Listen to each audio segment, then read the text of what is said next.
అనుకోవటం, హ్మ్. ఎన్ని కుప్పిగంతులు వేసినా, హ్మ్. ఎన్ని నక్కజిత్తులు మాట్లాడినా, ఎన్ని రాజకీయ చతురత ప్రదర్శించినా హ్మ్. 2029లో తెలుగుదేశం పార్టీ భూస్థాపితం. Along with Pawan Kalyan, along with Janasena and Bharatiya Janata party. మీరు రాసి పెట్టుకోండి. ఈ రాష్ట్రంలో ఆ 3 పార్టీలనేవి చరిత్రగానే మిగిలిపోతాయి.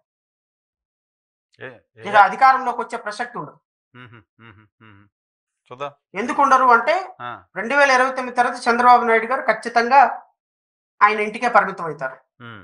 రాజకీయంగా యాక్టివ్‌గా ఉండరు. సార్. బహుశా ఆయనకి 80 సంవత్సరాల పైనొచ్చుతాయి పాపం. హ్మ్.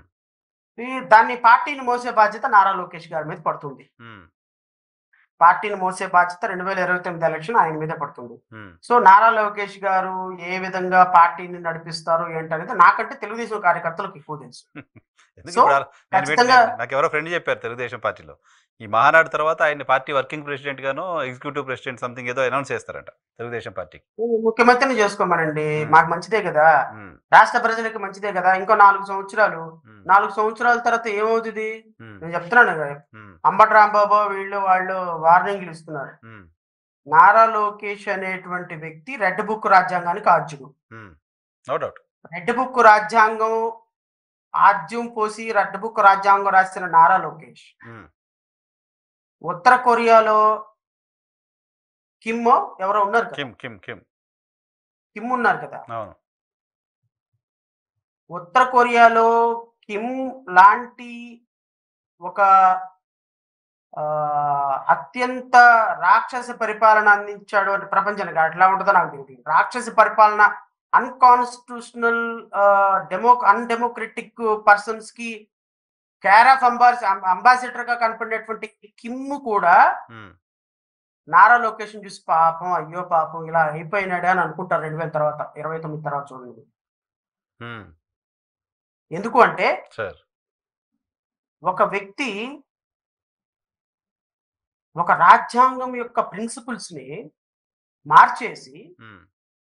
ఈరోజు కంప్లీట్‌గా వ్యవస్థల మొత్తాన్ని ఇంత చిన్న వయసులో వ్యవస్థల మొత్తాన్ని ఇంతగా డిస్ట్రక్షన్ చేసేటువంటి ఒక దుర్మార్గకరమైనటువంటి అజెండాతో పనిచేస్తున్నటువంటి మైండ్ సెట్ హ్మ్. రాష్ట్ర రాజకీయాల్లో ఉండకూడదు సార్. ఉండకూడదు. డెఫినిట్‌గా ఉండదు. వ్యవస్థల్ని ఉండకూడదు. నాశనం చేయొద్దు. రాష్ట్ర రాజకీయాల్లో ఉండకూడదు.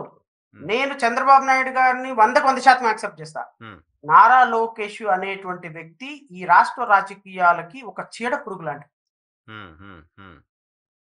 ఇదే స్థాయిలో పోటీ పడేటువంటి వ్యక్తి పవన్ కళ్యాణ్ కూడా. హ్మ్. వీళ్ళ ఇద్దరు ఒక వ్యక్తి ఏమో వ్యవస్థను డిస్ట్రక్ట్ చేస్తుంటే, ఇంకో వ్యక్తి ఏమో సొసైటీని డిస్ట్రక్ట్ చేస్తున్నాడు. హుహు. హుహు. హుహు. పవన్ కళ్యాణ్ అనేటువంటి వ్యక్తి సొసైటీని డిస్ట్రక్ట్ చేస్తున్నాడు. హ్మ్. సొసైటీలో కమ్యూనల్ వయలెన్స్‌ని పెంచుతున్నారు. హ్మ్. సొసైటీని 2గా, 3గా విభజించి సొసైటీని ఒక ఒక అన్‌ప్రెసిడెంటల్ ఇష్యూస్‌ని సొసైటీలోకి తీసుకొని వెళ్ళిపోయి, హ్మ్. ఒక ఇప్పటి వరకు భారతదేశం యొక్క సెక్యులరిజాన్ని ఎవరు కూడా దాన్ని సెక్యులరిజం అనేది భారతదేశం యొక్క రక్షణ కవచంగా ఉంది. అవును. భారతదేశం ఆత్మ. హ్మ్. ఇప్పుడు పాకిస్తాన్‌కి సంబంధించినటువంటి ఒక రైటర్ రాసిన బుక్ నేను చదువుతున్నప్పుడు ఈ మధ్య కాలంలో. సార్. ఆయన 5గురు ప్రెసిడెంట్స్‌కి చీఫ్ అడ్వైజర్‌గా పనిచేసారు. హుహు. ఆయన ఏం రాస్తాడో తెలుసా? హ్మ్. భారతదేశంలో ఉన్న కుక్క కూడా హ్మ్. పాకిస్తాన్‌లో మనిషి కంటే స్వేచ్ఛగా బతుకుతది అంటాడు. హ్మ్. Because of that secular this thing democracy గదా! మన కాన్స్టిట్యూషన్ అంత స్వేచ్ఛనిచ్చింది. సెక్యులర్ భావజాలంతో హ్మ్. కుక్క కూడా బతుకుతుంది అంటున్నాడు హ్మ్. అని అంటారు. హ్మ్. హ్మ్. ఒక్కసారి పాకిస్తాన్‌లో ఒక లేడీ బయటకొచ్చింది అంటే ఈవెన్ ఎయిర్‌పోర్ట్‌లో కాదు ఎక్కడ కూడా టాయిలెట్‌కెళ్ళలేదు. హ్మ్. మళ్ళీ మళ్ళీ ఇంటికి వెళ్ళాల్సిందే వాష్‌రూమ్‌కి వెళ్ళాలి అంటే. Hmm. This is the situation there. Hmm. ఇంత దుర్మార్గ పరిస్థితుల్లో పాకిస్తాన్ బ్రతుకుతుంది అని అలాంటి పరిస్థితికి కారణం ఏంటంటే ఆ దేశంలో మతాన్ని రెచ్చగొట్టటం. హ్మ్. భారత జాతి మీద, భారతీయుల మీద విషాన్ని చిమ్మటం. హ్మ్. డెవలప్‌మెంట్ మీద, శానిటేషన్ మీద, పిల్లల చదువుల మీద, హెల్త్ మీద కాన్సంట్రేషన్ చేయకుండా ఇవన్నిటిని మర్చిపోయేటట్టు చేసి పాకిస్తాన్ ప్రజలకు భారతదేశం మీద విషాన్ని చిమ్ముతా ఉంటారు. హ్మ్. ఈ రాష్ట్రంలో పవన్ కళ్యాణ్ గారు కూడా హ్మ్. ఆయన ఉప ముఖ్యమంత్రిగా హ్మ్. ఈ రాష్ట్రంలో సనాతన ధర్మం అని ముస్లిమ్స్‌ని, క్రిస్టియన్స్‌ని విభజించి హ్మ్. ఈ రాష్ట్రంలో సెక్యులర్ భావజాలానికి తూట్లు పొడుస్తున్న విధానం ఉంది చూసారు. సార్. మోస్ట్ అన్‌ఫార్చునేట్ అండ్ భవిష్యత్తులో ఇది ఒక ఒక ఒక దుర్మార్గకరమైనటువంటి పరిస్థితులకు నాంది పలుకుతోంది. ఇది ఇప్పుడు అర్థం కాదు. నారా లోకేష్ చేసినటువంటి డిస్ట్రక్షన్, వ్యవస్థలు ఎలా డిస్ట్రక్షన్ అవుతున్నాయో, నేను మీకు ఒక మాట చెప్తా. ఇది కూడా నేను చెప్పి తీరాలి మీకు. డిఎస్సి మీద మేము డిఎస్సిలో అవకతవకల మీద, డిఎస్సిలో కొన్ని లక్షల మంది పిల్లలు అన్యాయం అయిపోతున్న విధానాల మీద నేను ఎక్స్పెషల్లీ ఒక 10 కేసులు వేసుకుంటా. అవును, వేసారు కేసులు మీరు. ఒక్క కేసు కూడా నెంబర్ కానివ్వలేదు, ఒక్క కేసు బెంచ్ మీదకి రాలేదు వెకేషన్ వరకు. నారా లోకేష్ గారు చెప్పింది నాకు గుర్తుంది. ఈ అకాడమిక్ ఇయర్ నుంచే కొత్త టీచర్లు, కొత్త డిఎస్సి ఒక్క కేసు బెంచ్ మీదకి రాలేదు, ఒక్క కేసు హీరింగ్ కి రాలా. వెకేషన్ వరకు పర్పస్ఫుల్ గా మరి ఎలా మేనేజ్ చేశారో ఏమో నాకైతే తెలియదు, కానీ ఒక్క కేసు కూడా నెంబర్ అయిన ఏ ఒక్క కేసు. ఎందుకు అంటే దాంట్లో పక్కా లా ఉంది. కేసు వచ్చింది అంటే ఖచ్చితంగా the court is bound to pass order, because already covered orders ఇవన్నీ. ట్రైబల్ వెల్ఫేర్ లో ఉన్న 3000 పోస్టులు తీసుకెళ్లి జనరల్ డిఎస్సీలో కలిపారు. కలపడానికి లేదు, ఐటీడీఏ వాళ్ళు మాత్రమే చేయాలి. ఆల్రెడీ ఇంతకు ముందు అది ఇదే కోర్టు చెప్పింది, డైరెక్షన్ ఇచ్చింది అట్లా కలపొద్దు అని. అలాంటి కేసెస్ ఆఫ్ చేశారు. ఆఫ్ చేసి నారా లోకేష్ ప్రౌడ్ గా చెప్తున్నాడు, వీళ్ళు లీగల్ గా ఎన్ని కేసులు వేసి మమ్మల్ని ఆపడానికి ప్రయత్నం చేశారో వాటన్నిటిని మేము సమర్థవంతంగా తిప్పికొట్టాము, సుప్రీంకోర్టు దాకా కూడా వెళ్ళారు డిఎస్సీని ఆపడానికి. మాకేం అవసరం అండి ఆపటానికి?